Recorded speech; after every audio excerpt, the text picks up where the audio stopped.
होणार सून मेरा घरची.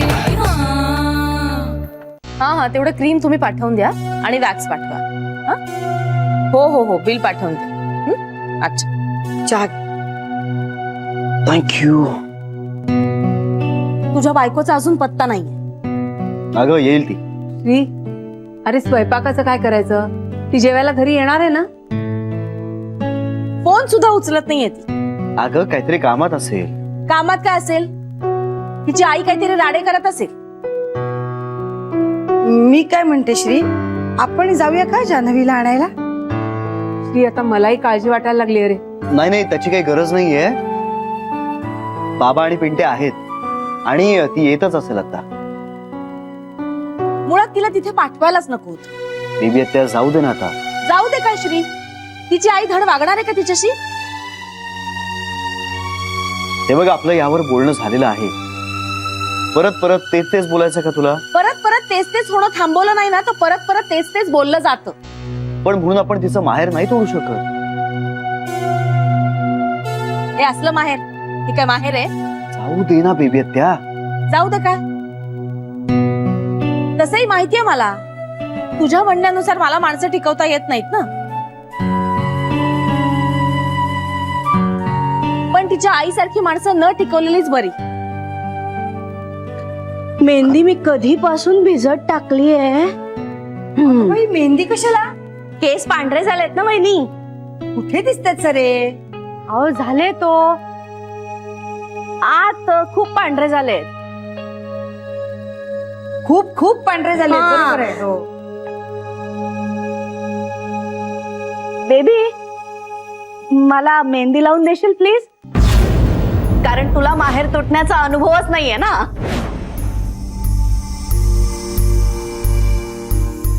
दे ना ग प्लीज, मला दे ना लावून मेहंदी.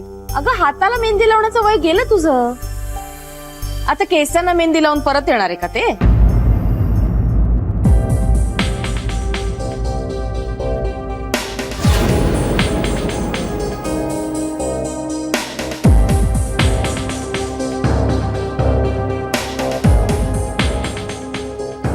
बेबी ते काय बोलतेस तू? अरे गंमत केली मी. No it's not a joke. अरे सरूला आवडतात जोक करायला.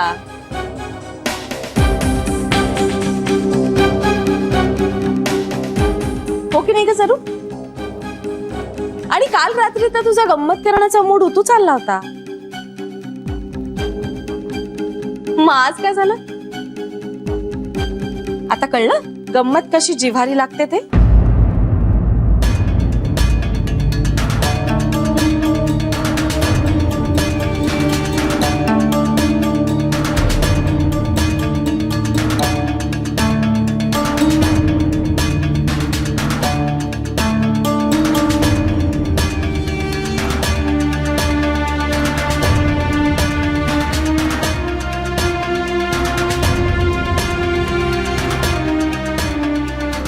हे काय बेबी त्या?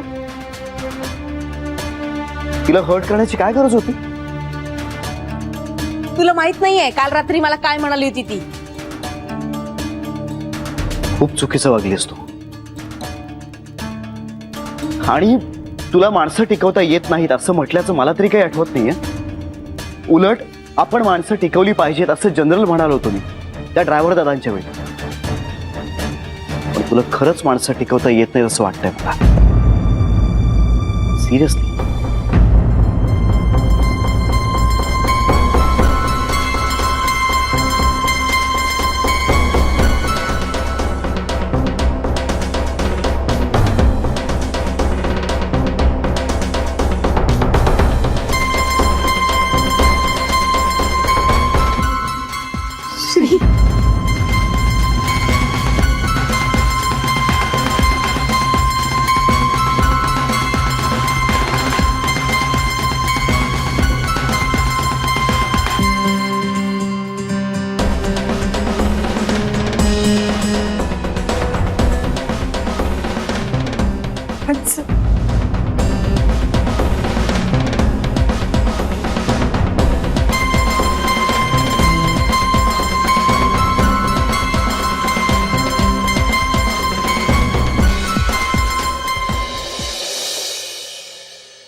पटतंय का तुला?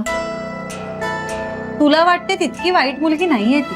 अगं ती खरंच खूप चांगली मुलगी आहे, हुशार आहे, समंजस आहे. गणपतीच्या मिरवणुकीत नाचणारी ती अवदसा मला सून म्हणून नकोय. मिरवणुकीत नाचणारी मुलगी ही वाईट नसते आई. पोरांबरोबर लाजा सोडून नाचणारी मुलगी माझ्या मुलाच्या आयुष्याचं वाटोळं करेल. नकोच ते, तू बोलूच नकोस ते. अगं आई, तिचे मित्र असू शकतात ना ते. मुला मुलींची कसली का मैत्री? आपल्या मनाला ते काही पटत नाही. का मनीष आणि माझी मैत्री नाहीये? तू आणि मनीष मिरवणुकीमध्ये नाचत होतात का? अगं ते तर मला आवडत नाही म्हणून. आवडत नव्हतं म्हणून नाही, माझे संस्कारच आहेत तुझ्यावर तसे, कळलं? तिच्या बापाने एकतर तिला वाऱ्यावर सोडलेलं असेल किंवा ते पण तिच्यासारखेच असतील नटोर. तू ओळखतेस तिच्या आई बाबांना, मग का उगाच कोणाबद्दल असं बोलायचं? या नटवीकडे बघून कळतं ना तिचे आईबाप कसे असणार ते. आणि तुला सांगते जाणू, शीतावरनच भाताची परीक्षा करता येते, कळलं? आई एकतर मला तुझं म्हणणं पटतच नाहीये. दुसरी गोष्ट, ती मुलगी चांगली आहे. आणि सगळ्यात महत्वाची गोष्ट, पिंट्याचं आणि तिचं एकमेकांवर खूप प्रेम आहे. प्रेम करायला काय अक्कल लागते का ग? संसारासाठी लागते, म्हणून संसार करण्यासाठी मुलगी अक्कलेनेच शोधावी लागते, कळलं? आता तुझ्या भावाला नाहीये स्वतःची अक्कल, मग निदान आईच्या अक्कलेवर तरी विश्वास ठेवायचा. आणि मी काय वैरी नाही का ग त्याची? त्याच्या चांगल्यासाठीच करते ना सगळं. हो, पण त्याचं चांगलं वाईट त्याला ठरवू दे ना. आणि काय आयुष्याचं वाटोळं करून घेऊन देऊ त्याला मी? वाटोळं कशाला होईल आई? त्या सटवीला घरी आणलं ना तर वाटोळच होणार बघ, सांगते मी तुला. ऐक माझं, यांना पटत नाही माझं. आणि बाबा नाचायला लागले की तुझा भाऊ पण नाचायला लागतो. पण तुला सांगते, ती मुलगी म्हणजे महाबनेल आहे. या दोघांना बाजारात विकेल आणि चणे खाईल, कळलं? आणि यांना पत्ता पण लागू द्यायचा नाही. नको, त्यापेक्षा पंतांनी सांगितलेली मुलगी बघ, किती गोड आहे बघ आणि साधी आहे. म्हणजे डोक्याने जरा हलकी आहे, पण अति शहाण्या सुनेपेक्षा डोक्याने हलकी परवडली ना. उठ म्हटलं की उठली पाहिजे, बस म्हटलं की बसली पाहिजे. आणि कमावणारी सून तर नकोच नको. घरी बसून सासू सासऱ्यांची सेवा करावी. खूप वर्ष झाली ग नुसती कष्ट करतोय मी. आता पुरे ना, आता अर्धी लाकडं मसणात गेली तरी पण काय आयुष्यभर मी कष्टच करत बसायचे? अगं पंतांनी फार चांगली मुलगी आणली ग पिंट्यासाठी. थांब, मी तुला फोटोज दाखवते. एक मिनिट राहू दे. का? अगं फोटो तरी बघ. अगं पण ज्या मार्गावर जायचंच नाहीये त्याचा पत्ता विचारायचा कशाला? म्हणजे कुठे चाललीस तू? मी बाबांना बोलावून आणते.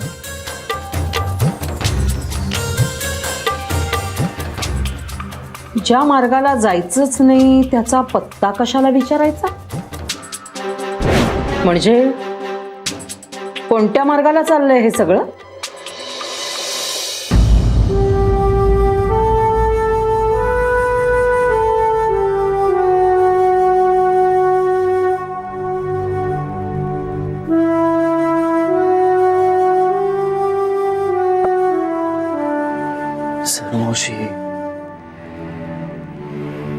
सर मावशी सॉरी.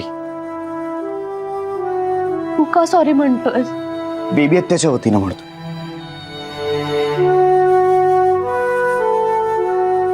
सर मावशी, श्री, खरंच आता माझं लग्नाचं वय गेलंय का रे? अगं तू काय तिचं म्हणणं मनावर घेतेस?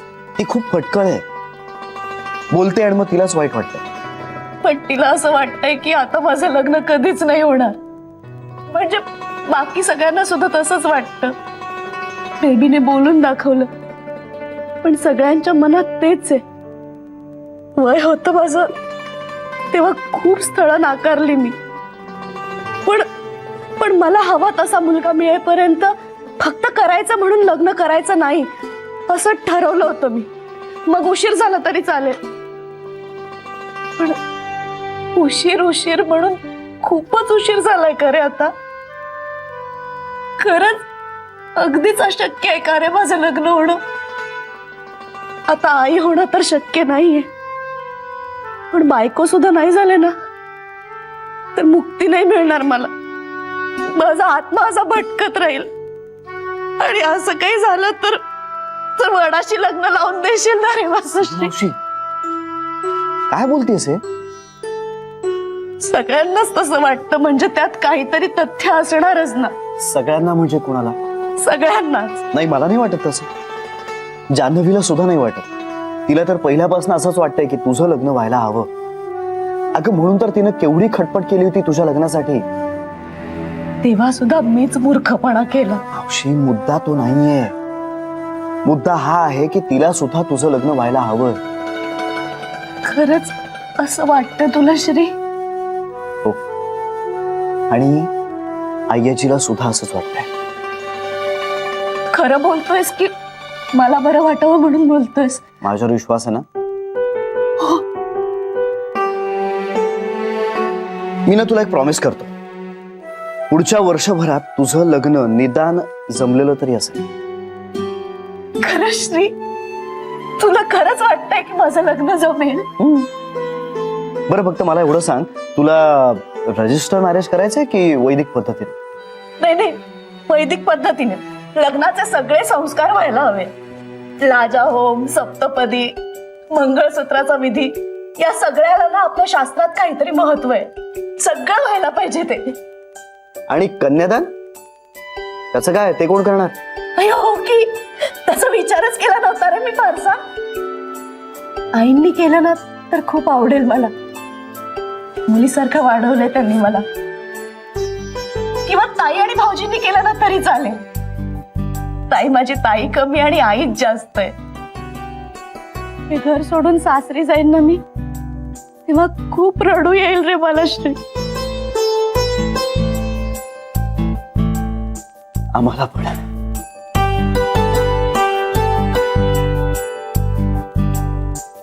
माहितीये मला. मी सासरी गेल्यावर ताईचं कसं होईल कुणास ठाऊक.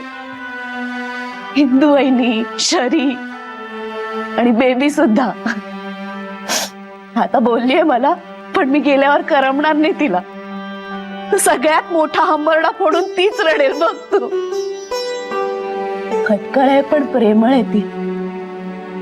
आज ओळखते का मी तिला? रागावली की ताबा कुठे असतो स्वतःवर.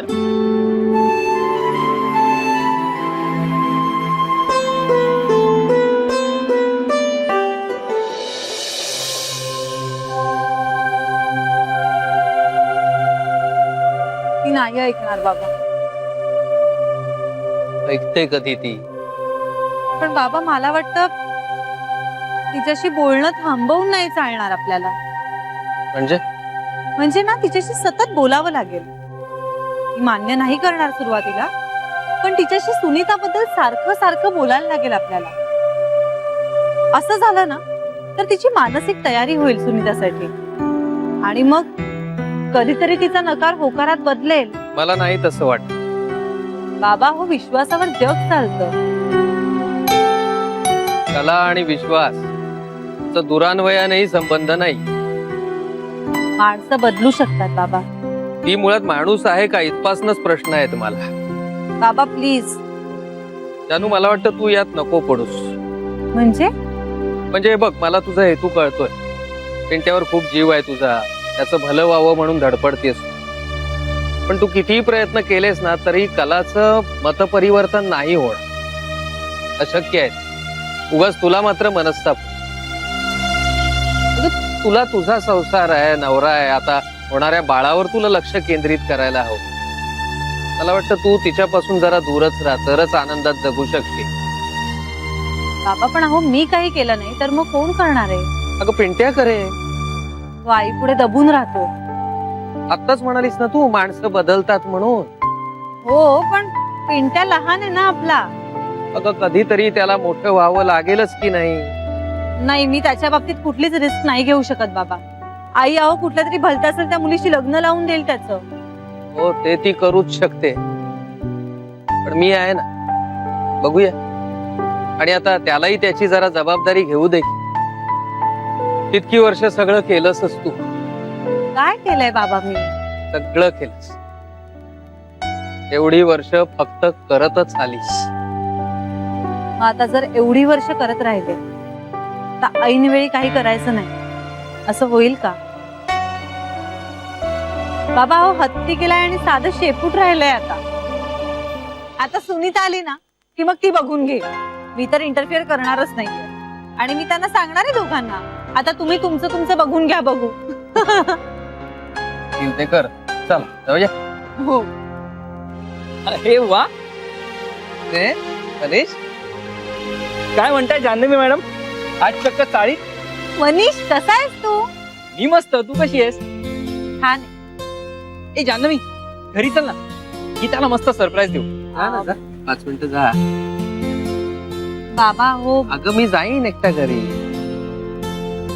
तुम्ही जाल का एकट्याने? अगं मी नेहमी येतो फिरायला इकडे. हा चल मनीष येऊ का रे? हो नीट जा काका. हो बाबा सावकाश हं? हो. ए जान्हवी चल ना घरी चल ना, जेवायला येतेस? ए नाही नाही नको, मी अगदी 5 मिनिटासाठी येते, मला पण निघावं लागणार आहे रे. काय मस्त वाटलं तुला भेटून. खरंच मला सुद्धा. किती दिवसांनी भेटलो ना रे. हो आणि हल्ली पिंट्याही दिसत नाही मला चाळी. अरे बिझी झालाय ना आता जॉब सुरू झाल्यापासून म्हणून. हो आय नो, पण आज मला बहीण आणि भाऊ दोघांचं दर्शन झालंय. हो हो म्हणजे आज पिंट्या आला होता ऑफिस मध्ये श्रीला भेटायला.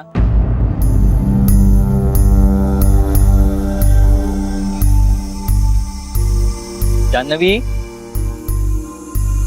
काय झालं? नाही नाही काही नाही. बरं चल चल घरी चल. अगं गीताला पण तू घरी आलेली बघून सरप्राईज वाटेल.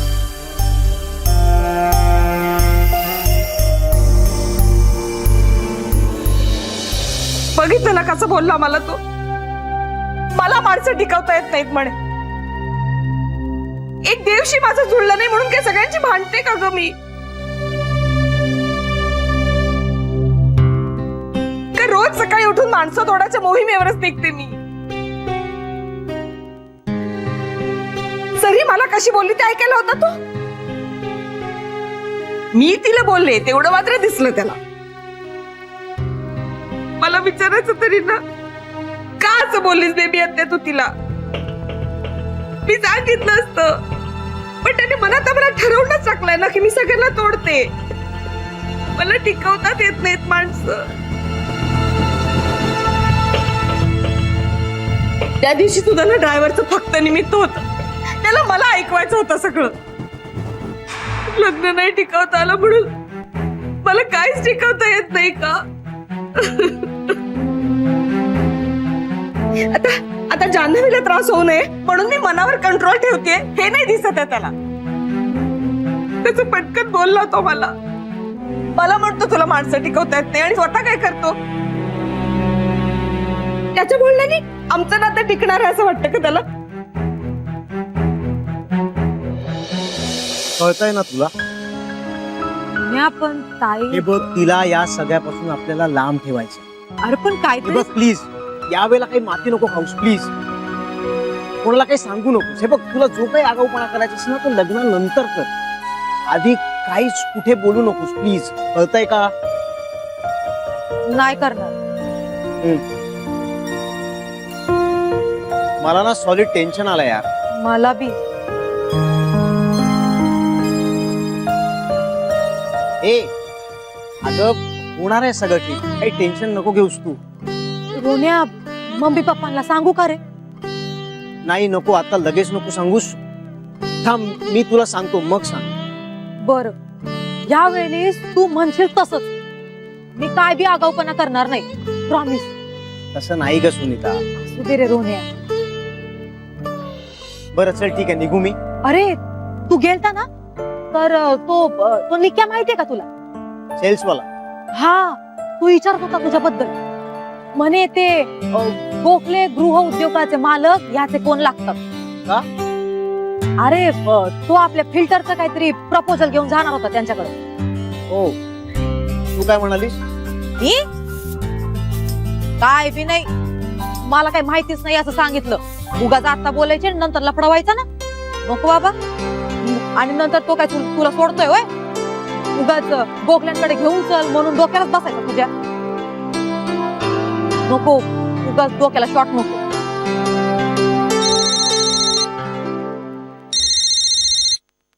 हॅलो, हा ताईडा बोल ना. हो अगं मी निघालोय आता. हो म्हणजे रस्त्यातच आहे. हो बरं बरं मी पोचतो लगेच. हो मी निघतो. ताई आलीये, ती थांबलीये. तू जाशील ना एकटी नीट? आता मला कोण खाते वय? मार्शल आर्ट शिकले, डोळे उचलून कोणी बघितलं ना तर एकेकाचे डोळे फोडून काढीन. चल मग निघतो मी. बाय. अरे अगं मला माझे डोळे हवे. Ronya bye bye. काय मी कळवतो तुला.